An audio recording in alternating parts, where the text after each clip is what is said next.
Hello everyone, welcome to Variant. इस video में हम लोग पढ़ेंगे comparison between isothermal and adiabatic curves. Thermodynamics में हम लोगों ने दो तरह के बहुत इंपॉर्टेंट प्रोसेस पढ़ने होते हैं, जिनमें से एक होता है आइसोथर्मल प्रोसेस और एक होता है एडियाबैटिक प्रोसेस।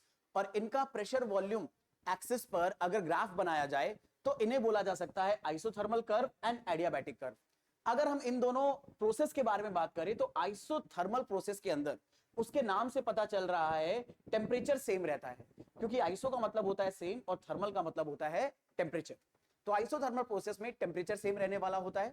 और एडियाबैटिक प्रोसेस के बारे में अगर बात करी जाए तो एडियाबैटिक प्रोसेस में पूरा का पूरा हीट का कोई भी एक्सचेंज नहीं होता है सिस्टम और सराउंडिंग के बीच में। अगर इन दोनों ही प्रोसेस का एक ग्राफ बनाया जाए, कर्व बनाया जाए प्रेशर और वॉल्यूम को ध्यान में रखकर, तो ये ग्राफ हमें कुछ इस तरह के दिखते हैं। क्योंकि ये ग्राफ दिखने में काफी सिमिलर होते हैं तो इनके बीच में कई बार एग्जाम के अंदर डिफरेंशिएट करना बच्चों के लिए मुश्किल हो जाता है। इसीलिए यहां पर ये कंपैरिजन आपको बताया जा रहा है कि बड़े आराम से आप ये कंपैरिजन कर लो, आराम से देख लो कि आइसोथर्मल प्रोसेस और एडियाबैटिक प्रोसेस के जब हम ग्राफ देखते हैं एक ही साथ तो उन्हें कैसे डिफरेंशिएट कर सकते हैं और कैसे उनसे अपनी काम की चीजें विड्रॉ कर सकते हैं। तो अगर आइसोथर्मल और एडियाबैटिक कर्व को एक ही साथ ड्रॉ करा जाए तो कंप्रेशन के लिए, कंप्रेशन का मतलब है वॉल्यूम दोनों सिचुएशन में कम हो रहा है, एक बार आइसोथर्मल प्रोसेस के अकॉर्डिंग और एक बार एडियाबैटिक प्रोसेस के अकॉर्डिंग। ये आप ग्राफ से देख सकते हो। ग्राफ में अगर आप देखोगे तो हम वॉल्यूम V2 से V1 की तरफ जा रहे हैं और क्योंकि लेफ्ट की तरफ आ रहे हैं तो ये वॉल्यूम डिक्रीज हो रहा है। अब यहां पर दोनों प्रोसेस के लिए ग्राफ कुछ इस तरह का बनेगा। ये जो पहला वाला ग्राफ आप देख रहे हो जो नीचे की तरफ बना है, ये आइसोथर्मल प्रोसेस के लिए कंप्रेशन का ग्राफ है बिटवीन द सेम वॉल्यूम। ऐसे ही एडियाबैटिक के लिए कंप्रेशन का ग्राफ आपको ये दे रखा है बिटवीन द सेम वॉल्यूम। तो एडियाबैटिक का ग्राफ कंप्रेशन के लिए आइसोथर्मल के ग्राफ से ऊपर होता है सेम वॉल्यूम के बीच में। अगर आप 5 से 2 लीटर की तरफ किसी भी गैस को कंप्रेस कर रहे हो, एक बार आइसोथर्मली एक बार एडियाबैटिकली, तो आइसोथर्मल का ग्राफ नीचे बनेगा और एडियाबैटिक का ग्राफ ऊपर बनेगा। अब यह बात याद रखना जरूरी है कि कंप्रेशन के केस में आइसोथर्मल ग्राफ नीचे की तरफ होता है और एडियाबैटिक ग्राफ ऊपर की तरफ होता है between two same volume change.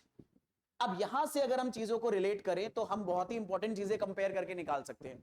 क्योंकि आइसोथर्मल का ग्राफ नीचे और एडियाबैटिक का ग्राफ ऊपर है, तो सबसे पहले हम यह बोल सकते हैं कि आइसोथर्मल में कंप्रेशर में जो फाइनल प्रेशर आएगा वो एडियाबैटिक के प्रेशर से कम होगा। अगर आप यहां पे नोटिस करोगे, आइसोथर्मल का प्रोसेस हमें कहीं यहां मिलेगा और एडियाबैटिक प्रोसेस का प्रेशर हमें कहीं यहां मिलेगा।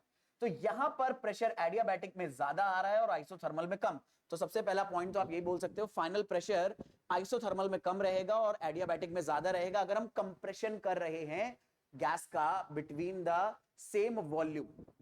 टेम्परेचर के बारे में अगर बात करी जाए तो आइसोथर्मल का टेम्परेचर कम रहेगा और एडियाबैटिक का ज्यादा रहेगा। और वर्क डन की बात करी जाए तो आइसोथर्मल प्रोसेस में वर्क डन कम रहेगा और एडियाबैटिक में ज्यादा रहेगा।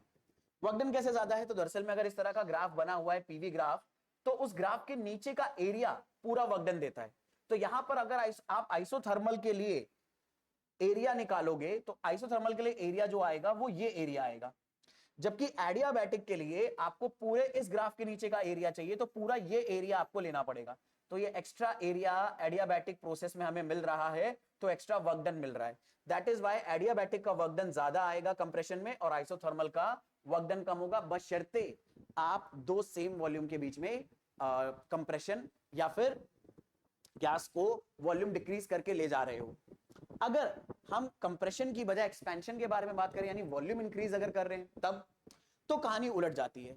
अगर हम पहले सेम प्रेशर और वॉल्यूम से गैस को सेम फाइनल वॉल्यूम तक एक बार आइसोथर्मली एक्सपैंड करें और एक बार एडियाबैटिकली एक्सपैंड करें, तो ग्राफ उलट जाते हैं। आइसोथर्मल का ग्राफ ऊपर आ जाएगा और एडियाबैटिक का ग्राफ नीचे आ जाएगा। तो इस तरह से आप बड़े आराम से कंपेयर कर सकते हो कंप्रेशन के लिए आइसोथर्मल और एडियाबैटिक को। कंप्रेशन में एडियाबैटिक का ग्राफ ऊपर रहेगा, आइसोथर्मल का नीचे रहेगा। और एक्सपेंशन में यानी गैस एक्सपैंड हो रही है, वॉल्यूम उसका बढ़ा रहे हैं, तो आइसोथर्मल का ग्राफ ऊपर रहेगा और एडियाबैटिक का ग्राफ नीचे रहेगा। और इस ग्राफ को देखकर आप बहुत सारी चीजें कंक्लूड कर सकते हो कि अगर हम गैस को एक्सपैंड कर रहे हैं तो अब की बार आइसोथर्मल के लिए प्रेशर ज्यादा होगा और एडियाबैटिक के लिए प्रेशर कम, क्योंकि आइसोथर्मल का प्रेशर हमें कहीं यहां मिलेगा, आइसोथर्मल का प्रेशर हमें कहीं यहां मिलेगा और एडियाबैटिक के लिए प्रेशर कहीं यहां मिलेगा, फाइनल प्रेशर। तो आइसोथर्मल के लिए ज्यादा है, एडियाबैटिक के लिए कम। सिमिलरली टेम्परेचर भी आइसोथर्मल के लिए ज्यादा आएगा और प्रेशर टेम्परेचर आइसोथर्मल के लिए ज्यादा आएगा और एडियाबैटिक के लिए कम। और ऐसे ही वर्क डन भी आइसोथर्मल के लिए ज्यादा आएगा और एडियाबैटिक के लिए कम। तो ये एक्सपेंशन और कंप्रेशन के लिए जो कंपैरिजन है ग्राफ के, वो बहुत इंपॉर्टेंट है, इन्हें याद रखना, क्योंकि एग्जाम में इसके ऊपर डायरेक्टली क्वेश्चन आपके नीट एग्जाम में काफी फ्रीक्वेंटली पूछे जाते हैं और पूछे जाने की प्रोबेबिलिटी रहती है। इस वीडियो में इतना ही रखेंगे। आई होप ये कंपैरिजन आपको बहुत अच्छे से समझ में आ गया होगा। मिलेंगे नेक्स्ट वीडियो में। Thank you.